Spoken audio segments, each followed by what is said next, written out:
Hello friends, मैं doctor Sandeep Bhasin. एक प्रश्न हमारे सामने आजकल काफ़ी आ रहा है and that is GFC treatment क्या हमारे को एलोपेशिया में हेल्प करता है या नहीं करता है। So let's understand this. GFC second generation PRP, जैसे कि हम अपने कई वीडियोस में पहले भी बोल चुके हैं। इसके अंदर जो ग्रोथ फैक्टर्स हैं प्लेटलेट्स से एक्सट्रैक्ट करके डायरेक्टली प्लाज्मा में आते हैं, लेकिन प्लेटलेट्स इस प्लाज्मा में नहीं होते हैं कंपेयर टू पीआरपी जिसके अंदर प्लेटलेट्स होते हैं और वो रिलीज करते हैं ग्रोथ फैक्टर।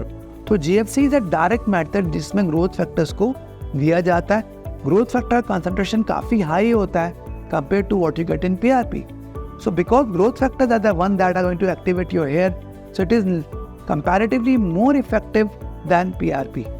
तो किस तरह से ये हेल्प करता है, specially in the cases of alopecia एंड्रोजेनाइटा cases में कैसे हेल्प करता है।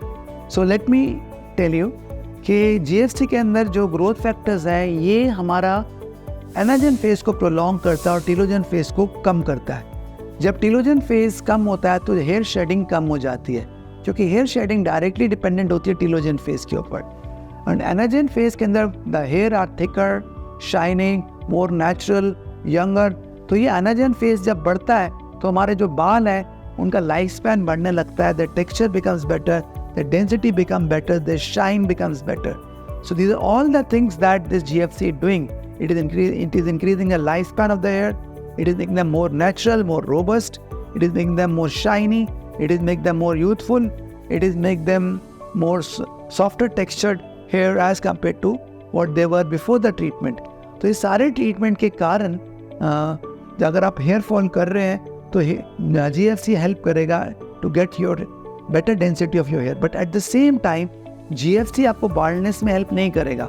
अगर बाल्डनेस है, बाल जा चुके हैं, ग्रेड 3 ग्रेड 4 बाल्डनेस है, तो ट्रांसप्लांट आपको कराना होगा। GFC can help only if the density is decreasing, लेकिन आप अभी बाल्डनेस तक नहीं आए हैं, या फिर ट्रांसप्लांट के बाद आप जीएफसी करा सकते हैं to improve the results of your hair transplantation. There also it works very well. GFC जब हम नॉर्मली यूज करते हैं हेयर फॉल में तो वंस अ मंथ इसके सेशन देते हैं 3 to 4 मंथ्स तक, फिर 3 to 4 मंथ्स का गैप देते हैं, फिर इन सेशंस को हम रिपीट कर सकते हैं। अभी 1 or 2 sessions every 3 to 4 months can be repeated to give us a good result and maintain the results for a long term. So these things have to be used along with other things जो हम hair loss में use करते हैं, including medicine like minoxidil, like dutasteride, like transplant if needed.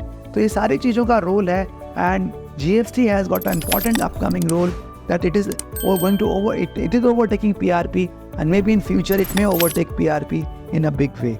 Thank you friends, Dr. Sandeep from Carewell Medical Center.